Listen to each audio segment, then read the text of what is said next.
United States Senator from Alabama, Jeff Sessions.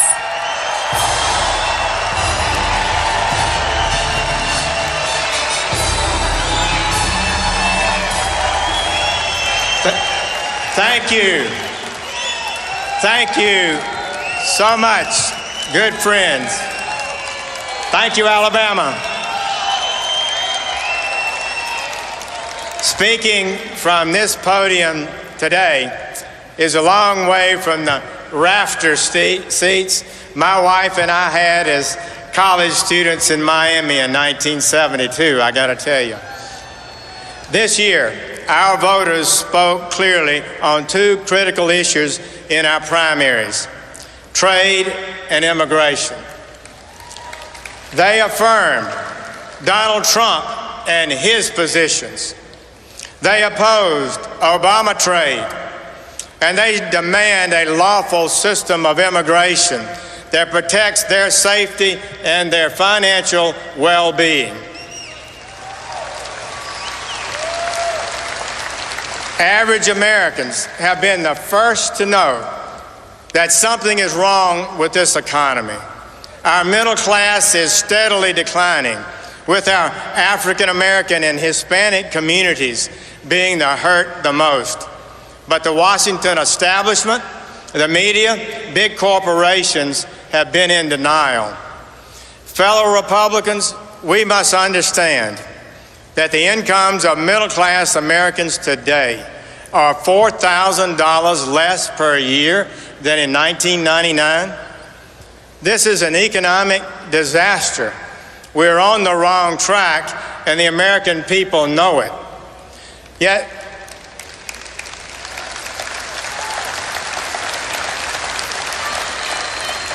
Hillary Clinton's plan is more of the same: more government, more taxes, more regulation, more illegal immigration, and more debt.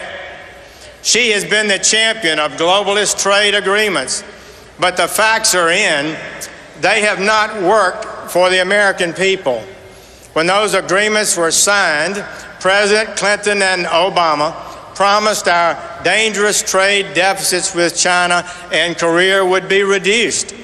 But the deficit with China has increased fivefold, and the deficit with Korea has more than doubled in just 4 years. These are job-killing numbers. Worst of all, they're now pushing the disastrous 5,000-page Obama trade, the Trans-Pacific Partnership Agreement. This must not happen. This election has also been about immigration. For 30 years, our good and decent people have rightly pleaded with their leaders for an end to the lawlessness and for sound immigration policies that are fair and advance the national interest. To this legitimate plea, our elites have responded with disdain, dismissal, and scorn.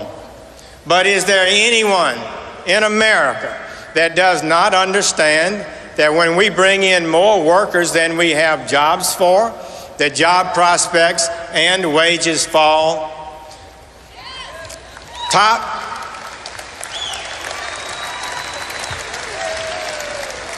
economists and the Congressional Budget Office have told us in Congress just that. Is it too much to ask that we slow down and protect our national security and jobs?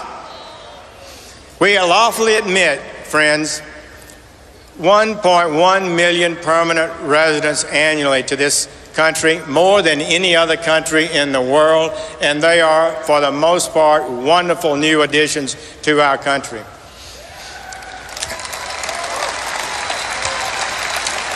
And on top of that, we have 700,000 guest workers here that take jobs, and the majority of these are not seasonal or agriculture workers.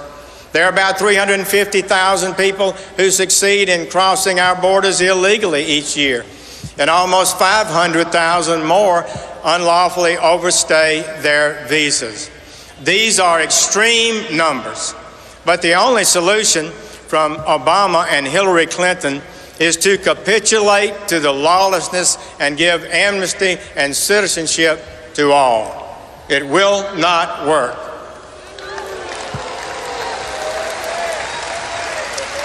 Understand this. From 2000 to 2014, while our existing population increased by millions, the number of jobs held by Americans actually declined. Amazingly, all the net job growth during that period went to immigrants.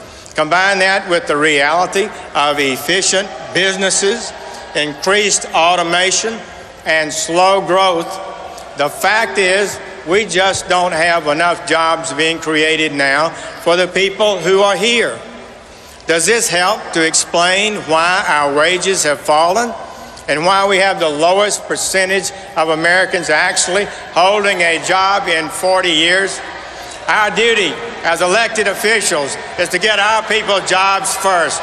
It cannot be our policy to take jobs from abroad while government support payments are used for those unemployed Americans.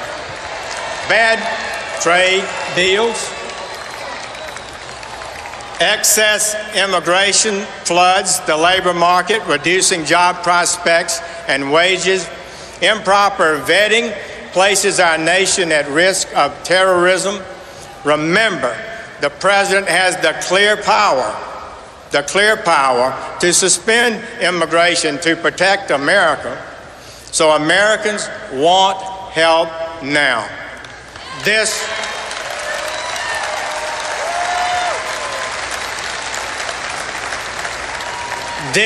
election will make it happen.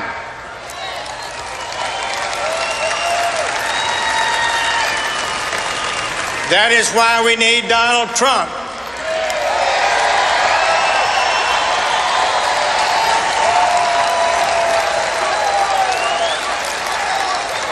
Donald Trump is the leader who will bring change.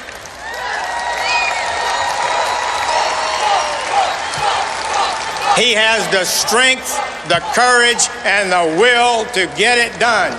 He is attracting more and more independents and Democrats to our movement. Donald Trump will kill Obama trade.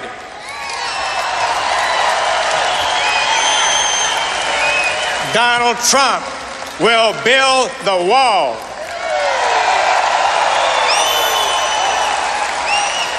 And Donald Trump will make America great again. Thank you. God bless.